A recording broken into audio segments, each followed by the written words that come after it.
Let us pray. Gracious and loving God, thank you so much for a time to study your word and to hear you speak to us. I pray that we hear you and live the gospel, not only learn the gospel, and I pray these things in Jesus' name. Amen. So the title of this class is One Story, Four Voices, and there are four gospels. There are four versions, if you will, of the story of Jesus. But if any four of us were to tell a story, we're going to tell it from our own biases, our own perspective, our own history, our own slant, our own direction. And the same is true with the four Gospels. They all have a different cast to them. They're the same story, and actually you can find remarkable synergy between the four, even John's Gospel, which is very different than the first three.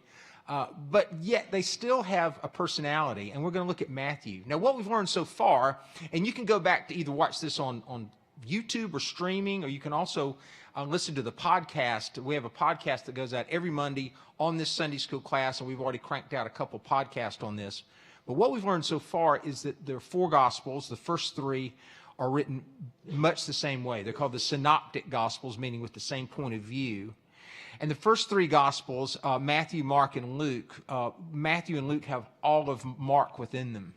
So that's why they have the same shape. And then Matthew has some memories that he collected, and Luke has some memories that he collected. And so, but they're very, very similar in that way. And then they have uniqueness to the material is unique to Matthew and Luke. So that's one thing you want to remember. And then John was written much later in a different place by a different kind of person, a different kind of thinker, if you will. So it kind of hangs off on there. Also, Luke, we've learned, is the only one of the Gospels that has a sequel, Acts. So even though John's in the middle of it, Acts is a continuation to that story. When we get to Luke, we'll start looking at Acts as well. What I want to do today, though, is talk about Matthew in a way that you might not consider, which is that Matthew is a Jewish gospel. It's a Jewish gospel. Now, that might sound odd, but I think some of you who know me well know that the last 10 years or so, since I've had a relationship with an archaeologist in Israel, I've been trying to bring us here at St. Luke's back to our Jewish roots. Any church that gets too severed, if you will, from the Jewishness of Jesus loses an important dimension of the gospel, that Christ was born in time and in a culture and as a person. And actually Matthew's gospel has this intention to it, this agenda even, to connect us to the older story. I like to say that because of Jesus, we get to call Abraham our father. Or as my Israeli friend says, in Christ, we get to be Roman on the outside and Jewish on the inside. So there you go. So there's an integration that's important that we keep. We don't lose the fact that we are grafted on to the older story, as St. Paul would say, and we're a continuation of something that's this thick and not that thick. I remember when I was a child in Alabama public schools, I think it was 5th grade, we all got a Gideon Bible. Do y'all remember those days? They give you a little bitty New Testament with the Psalms, as if the only thing worth saving in the Old Testament were the Psalms. But actually Matthew's gospel would have us know and have us kind of hear that we need to know the older stories because Jesus is a continuation, or as I also like to say, if God did something once, God will do it again and again and again and again. So we don't know who the author of Matthew's gospel is. I mean, it's not what we used to do in Sunday school, which is say, well, that's Matthew the tax collector. It's not. It's an anonymous writer, but we do believe that it's a Jewish person who believes that Jesus is the Messiah, writing to other Jewish people who believe that Jesus is the Messiah, the dream come true, if you will, of that 400-year-old dream come true. In Antioch. So we think we have a place. Mark's gospel, we've been learning, we think was written in Rome at the time of the destruction of the temple in the year 70. When we lose things, people get busy. COVID happened, and our church got busy and changed. We're changed forever post-COVID with a restaurant and television. I never knew I'd become a televangelist, and all these ways that we've changed. Right. Well, same thing happened with the destruction of the temple. They wrote the Gospels because they realized that Christ was something that lives in, Christ lives in our hearts, that Christianity is something we can experience in our world and in our place. You don't have to travel to a place like Jerusalem to find it. Same thing happened with the exile 600 years before Christ's birth. God's people lost everything. They lost their temple and they gained their religion. They wrote the Bible. Somebody asked me what happened to our Jewish friends when the temple was destroyed. rabbinic Judaism, the Judaism that we know now. Our friends who worship at Temple Emmanuel, they're the product of the destruction of the temple, and our Gospels are the product of the destruction of the temple. And there you go. When you lose things, people get busy. Which is to say that the oldest writings in the New Testament are not the Gospels. They're the letters of Paul. So 1 Thessalonians, we think, is the oldest piece of Scripture in the New Testament, written 18 years after Easter.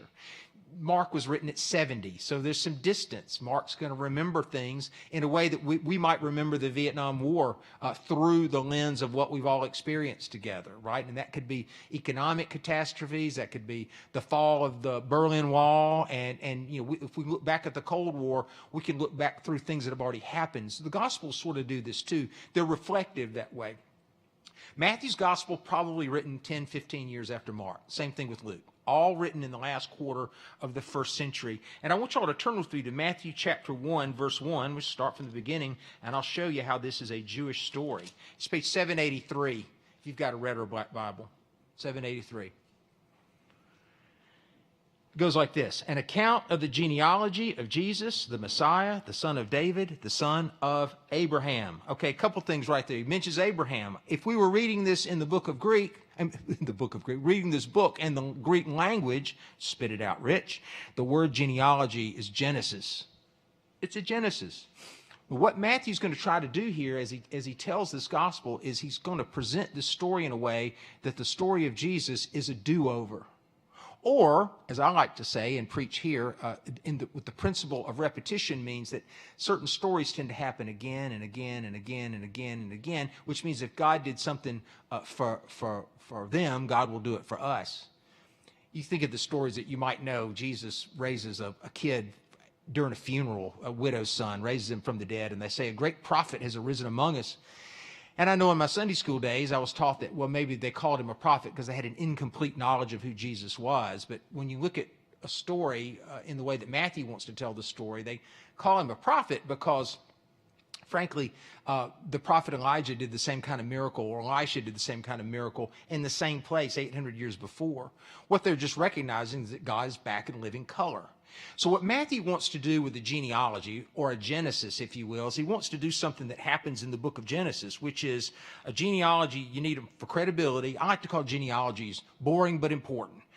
You need them for credibility. You need them to move the action along, to set a scene. What he wants to do with this genealogy is tell us right away who Jesus is. Even as he is born, he's the son of David.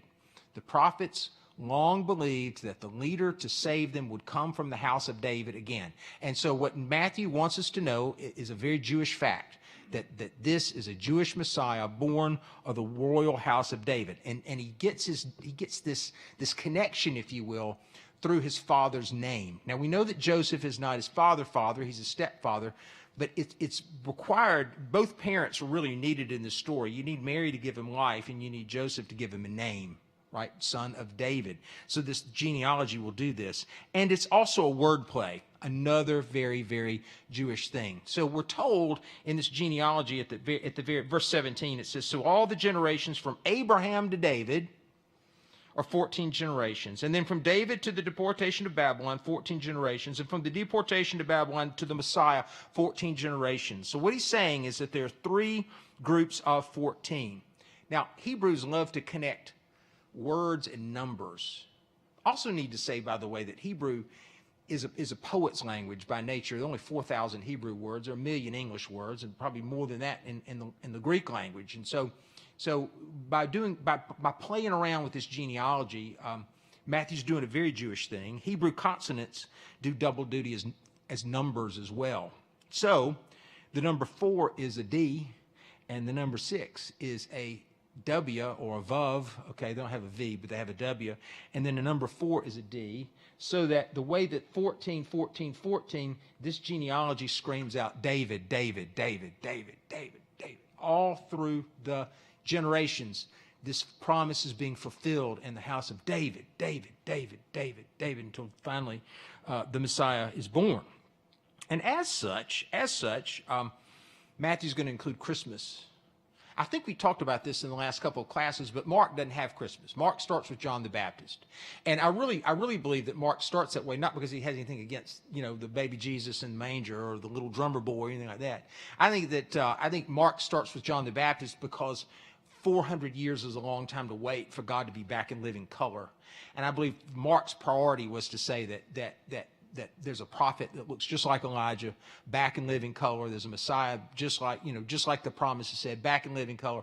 And so really starts with the ministry of Jesus and not the origins. But because Matthew has a very Jewish orientation, he wants to make sure we understand that Jesus is connected to the older story with a genealogy, right, for cred, a genealogy that screams David, David, David, all through this, and then finally is born. Now, Matthew's gospel remembers Joseph in the Christmas story. Luke's gospel remembers Mary in the Christmas story. Now, Christmas hadn't been so far past that we can't remember this. Most of our Christmas cards and our Christmas songs and our Christmas movies and things, if they're oriented in a Christian way, combine everybody. I saw a Christmas card this year that had the shepherds and the three wise men and a star and cows, and I mean it had everything thrown into one card. And what they've done is they've conflated, if you will, both Matthew's and Luke's account. They're both very, very different. For instance, in Matthew's story of Christmas, we have the star, but not in Luke. So Matthew remembers Joseph, and the focus is Joseph because Jesus needs a name. Also, I want you to look with me at verse 16 in the genealogy, at the very end of the genealogy. And Jacob, father of Joseph, the husband of Mary, whom Jesus was born, who is called the Messiah. Jacob, father of Joseph. At the end of the book of Genesis, Jacob is the father of Joseph. We're also going to be told that in Matthew's gospel that the Holy Family flees to Egypt so that they could return. So it's a new Exodus again. Jacob, Joseph, Exodus, Egypt, return. I mean, if something happened once, something's going to happen again. So Matthew wants us to understand the story of Jesus from this very historic and Jewish perspective. And then there's the star. I mentioned it a minute ago. Only in Matthew there's the star. So we've romanticized the star. We three kings of Orient are. Right. Okay. And so we've got the star in our mind. We tend to think of the star, if we think of the star at all, especially at Christmas time, as some sort of celestial GPS. Right. That's kind of what the star means. That they could locate the baby because the star. You are here. Right. Actually, if we're going to read this in the way that Matthew wants us to hear it, and we're going to read it in a Jewish way, we're also going to read it in a political way. Because the story of the scriptures are political. They're political in the way this. Genesis chapter 12, God called a man named Abraham. Or Abram first, and later gave him the name Abraham because he gave him a piece of his own name, God's own name. And he asked him to be different. He asked him to walk away from his city. I believe that our Bible, the story of us, really begins with Genesis 12. Genesis 1 through 11, these are prehistories, these are poems, kind of tell us the identity of who we are as human beings. But Genesis 12, he leaves a city. And cities represent a downgrade in terms of human existence. Actually, Genesis 1 through 11 shows this really well. Life begins in a garden, and it ends with the Tower of Babel. It ends with a city. And what happens in cities, and this is around 10,000 years ago, and I won't geek out too much, but I'll tell you that the agricultural revolution seems like something great because now we have statues, and we have cuneiform reliefs, and we now have pyramids, and we now have, kings and hierarchies and things to stick in the British Museum when we go down there and steal stuff and bring it back. So cities are interesting, but cities are no good when it comes to humanity.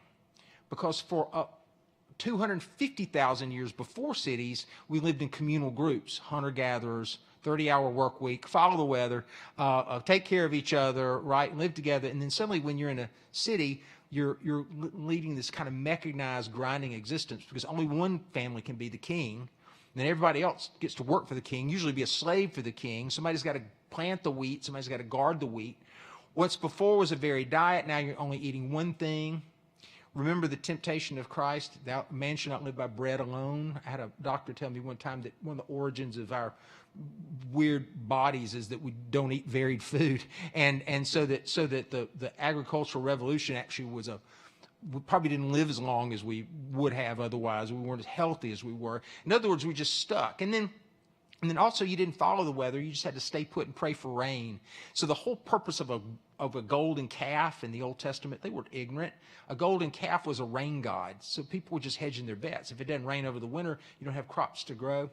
So they get themselves sideways, if we're going to remember the Jewish story. Abraham and his family, they start off as nomads, as Bedouins, and the little family grows. They grow to the point that during a famine, during a drought, they go to Egypt and get themselves caught down there by a super city, a city again. Cities are bad. You notice that in the Exodus story, you've got Moses and Pharaoh. And Pharaoh's just the king's name. He doesn't get a name. Moses gets a name in this story. The kings are just dime a dozen despots, okay? But Moses shows down, with the help of God, shows God's power, turns the Nile into blood, all kind of portents and plagues upon the people of Egypt to the point that Pharaoh lets them go, and he takes them into the wilderness where they wander in search of a home. Now, while they're wandering, somehow, I'm getting to the star in just a minute. While they're wandering, they get crosswise with the king of Moab for some reason. The king of Moab didn't like them, which, by the way, if you want to look at the library, that's our Bible. The word Bible means books. A really cool little story in the Bible is the story of Ruth, which reads like a Hallmark movie, but I mean it's sweet that way. You read Ruth at Valentine's, but actually it's important because Ruth is from Moab, because Moabites are cursed forever because they're so ugly to God's people in the wilderness. And at one point, the king of Moab hires a prophet, Balaam, to curse God's people. And through fits and starts, Balaam realizes that he does, including a talking donkey, realizes that he does not need to mess with these divinely appointed people who are different in the way that God asked them to be different. And so instead of cursing God's people, he blesses them. I want y'all to turn with me to Numbers chapter 24. Now, if you're committing to reading the Bible this year, I'm going to give you a Bible numbers. You do not have to read Numbers. It's hard sledding, and this is like an advanced course. Start with the Gospels or letters from Paul or even the prophets, but Numbers. Whew. But here in Numbers 24, verse 17, this is what the prophet sees. He says, "I see him, but not now. I behold him, but not near. A star shall come out of Jacob, and a scepter shall rise out of Israel. It shall crush the borderlands of Moab and the territory of all the Shethites. Edom will become a possession, Seir a possession of his enemies, while Israel does valiantly. One out of Jacob shall rule and destroy the survivors of it." Survivors of Ir. Okay, now, if you will remember the way that Matthew tells the Christmas story, we can go back to page wherever we were, 783. Okay. If you remember the way that Matthew tells the Christmas story, wise men come to Jerusalem because they've seen the star that's rising. The Hebrew people always believed that a star rising would be the star that the ruler had come. The ruler that would destroy their enemies, the ruler that would usher in peace. It's a political story. When the star rises, we're saved. So wise men come from the east and they go to Herod and they say, "We've seen the star that's rising." Remember what happens with Herod? He has a come apart. Murders all the babies in Bethlehem to get to this king, to end this thing. What you might not know, and this is kind of a cool aside, is that Balaam could see way back in the midst of time that one day, when the star that's rising would usher in the Messiah, he would crush Edom. Herod's from Edom. Herod knows this story. Herod knows Numbers 24:17. They knew these stories in the way that we don't know these stories. And so when a star is seen at its rising, that means that Herod is in a mortal showdown, if you will, with this Messiah. This birth of the Messiah is by necessity a threat to power, if you will. It's truth to power. It's equality, it's justice, it's love for all people, it's full bellies, it's a new world. Now, in time, which we know and we'll cover a little later when we talk about the Gospels in total, they kill Jesus for this. He's not the Messiah that they thought he would be. He's not the Messiah that they wanted him to be. We mentioned this last week in our class on the Messianic secret. He tells people, "Don't tell anybody who I am," because you're not using it the right way. You're not seeing it in the right way. But here at the beginning of Matthew's Gospel, we get the origin. They've seen the star at its rising, and wise men are following the Messiah. Now, the word wise men is magioi, and that's the plural form of it. Really what that means is a magician. We call them kings because of a piece of Isaiah that says that kings shall flow to the brightness of his rising, or something very similar to that. But probably they're astrologers. Probably astrologers. The reason why we know this is because in Daniel chapter 5, which is a story told from the exile, that's that 600 year ago before Jesus event where God's people are living way off in that super city, a city again, God's people were supposed to be free of all that. That was the dream of Abraham. Now, first they were locked away in a city called Egypt. Now they're locked away in a city called Babylon, and they're stuck again. And God called prophets way out there. And then we've got the story of Daniel, Daniel chapter 5, where King Belteshazzar makes Daniel the chief of the astrologers. So there's a connection between Daniel and these guys. Probably they're from Persia. They're from this part of the world. And because of Daniel and the exiles, the Persians had writings of Isaiah, and they also had pieces of the Torah with them to study and to study and to study. So when they see the star, they know Numbers 24:17. They've gone to find the king, if you will. And that's how all that comes together, and how the Old Testament meets the New in the first gospel of the four. So they're looking for the Messiah, and then we know what happens next. The rest of Matthew is an unfolding of the story. What happens when God's dream comes true in our world? That's the story of Matthew. Now, another way that Matthew is Jewish, I've learned so much from my Israeli friend. One of the ways that you can determine whether something's Jewish or not Jewish is it natural? In other words, to eat kosher means that you want to eat clean. You want to eat foods that God made, not foods that human made, and you want to not mix them in a way that might not be good for you in an era when you don't have refrigeration, if you will. It's just a way to honor your body. The way Israelis eat to this day, they eat salad for breakfast, and they eat meat for lunch, and they eat salad for supper, and that's why they're all skinny and ripped and look good, right? And because they eat well. Ellen will say, "You just like to go to Israel because you like to eat salad for breakfast," and your point is what?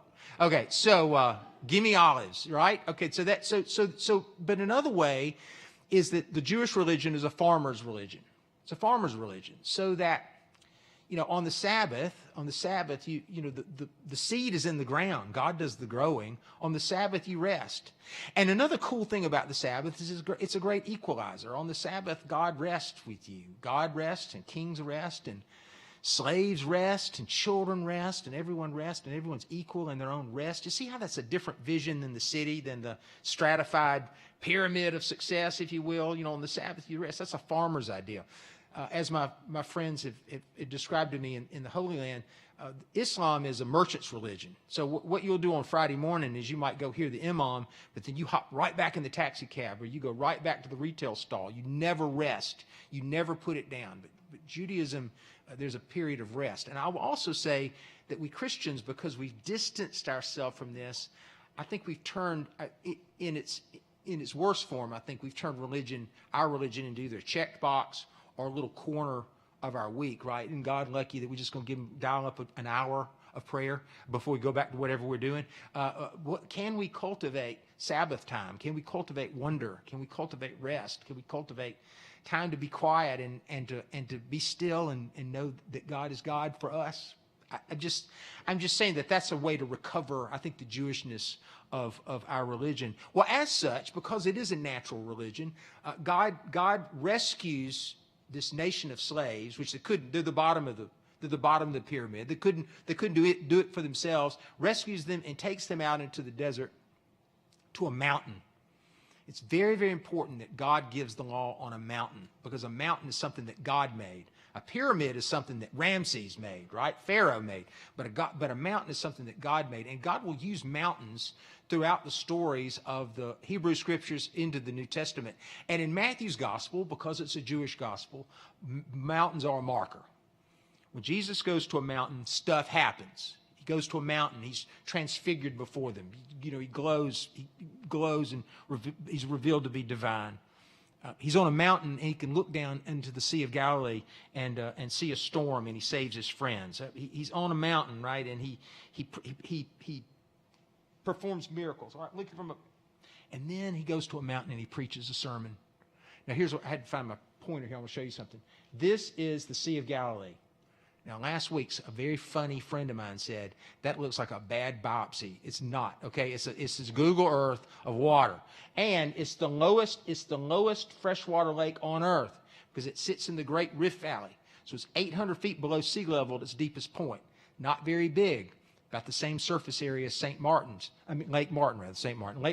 So it's about 11 miles long. It's about 7 miles wide. You can always see to the other side. But what I want you to understand is that the banks of this lake are mountains because it's in a hole. So Matthew records that Jesus goes up to a mountain. Turn to Matthew chapter 5 with me, page 785.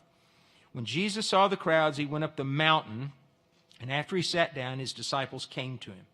Now, two things are Jewish here. One, he goes to a mountain. Mountains are markers. Two, he sits down to teach.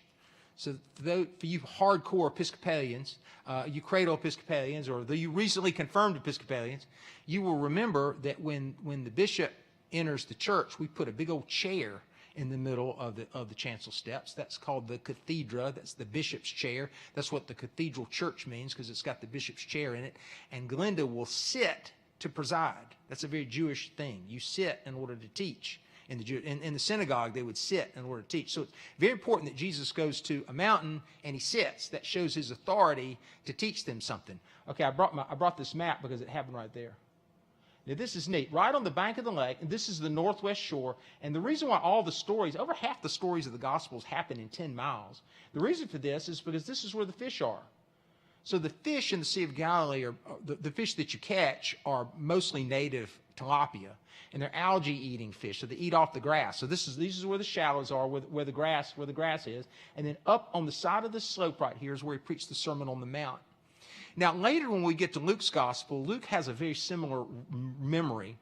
Matter of fact, we quote some of it in today's Gospel today, very similar to the Sermon on the Mount, but he calls it the Sermon on the Level Place or the Sermon on the Plain, depending on the translation. So when I was in seminary, my professor said, well, then he must have done it twice. And there's really no reason why Jesus couldn't preach more than one sermon and somebody would have remembered it, right? But I will tell you that if you go there, you will see this feature. Because this sits down in a hole, this is level up here. So it's level, and then you drop off. So it's very possible that Luke was simply just describing it from his perspective. Matthew's describing it from a Jewish perspective where he wants to say it's on a mountain. Why a mountain? Well, we'll keep reading. So the opening of Jesus' inaugural address, called the Sermon on the Mount, only remembered in Matthew, by the way, goes this way. Then he began to speak, and he taught them, saying, verse 3, Blessed are the poor in spirit, for theirs is the kingdom of heaven. Blessed are those who mourn, for they will be comforted. Blessed are the meek, for they will inherit the earth.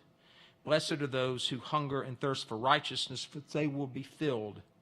Blessed are the merciful, for they will receive mercy. Blessed are the pure in heart, for they will see God. Blessed are the peacemakers, for they will be called children of God.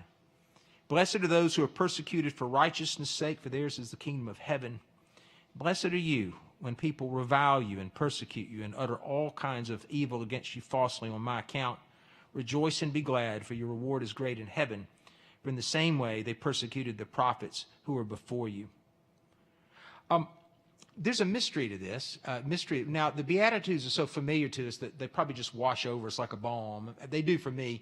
I mean, it's one of those sort of sections of Scripture we all know at least most of it by heart. It's a little like the Bible version of Amazing Grace.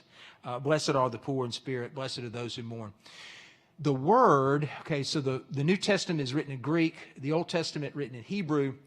The Greek word for blessed, and we call it the Beatitudes because of the Latin word for blessed, but the word is makario, which means happy, which is strange at first. There's a little bit of a mystery here to say, well, happy are you who mourn. Like, how does that make sense? Happy are you when people revile you and persecute you and utter all kinds of evil against you falsely. How can that make you happy?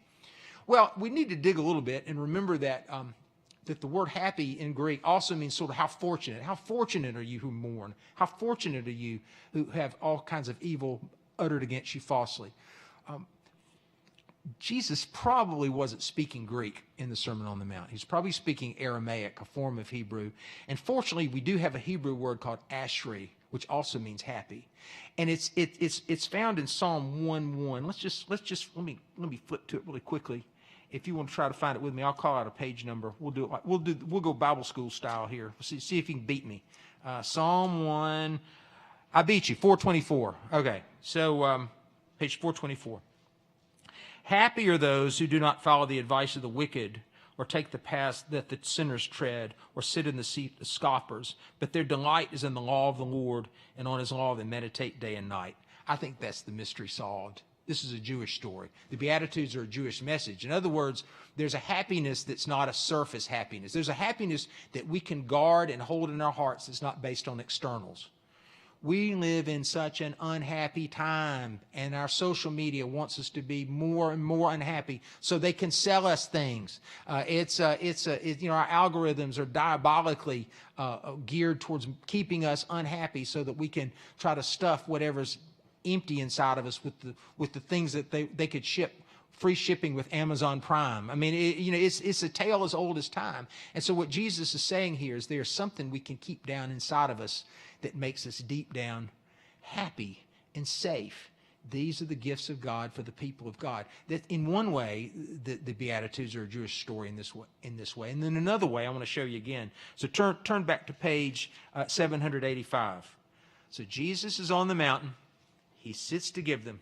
And if you were to parse these out numerically, if you will, the first 4 are our relationship with God, and the last 6 are our relationship with other people.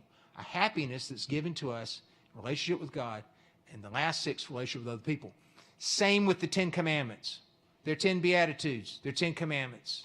First 4, relationship with God. The last 6, relationship with other people. God took them out to a mountain 1,500 years before Christ and showed them how to live. God used a new technology when they escaped Egypt, a new technology that the Egyptians had perfected called writing. And they used it in order to tell people their version of the world, that the king was divine, that the king could live forever, that the king was special. By the way, if you're just a schlub living in Egypt, you don't get to live forever. Only the king gets to live forever. And so what God does is he takes this writing and he undoes all the myths, all the misuse of the Egyptians, and get out there where the air is clean, out there under a mountain, not a pyramid, and tells them, I love you, I love you, I love you, I love you. You can rest in me, you can be safe with me, and you can be safe with each other, which is exactly what he does with his inaugural address called the Sermon on the Mount. One other cool thing I want to show you. So if you're looking at Matthew chapter 5, and look down here at verse 14, it's on page 786. He says, you are the light of the world, a city on a hill can't be hid. Do anybody remember Reagan saying that about us, that we were a city on a hill that can't be hid? Well, let me show you something cool. Okay, so Jesus is preaching the Sermon on the Mount right here on the slope.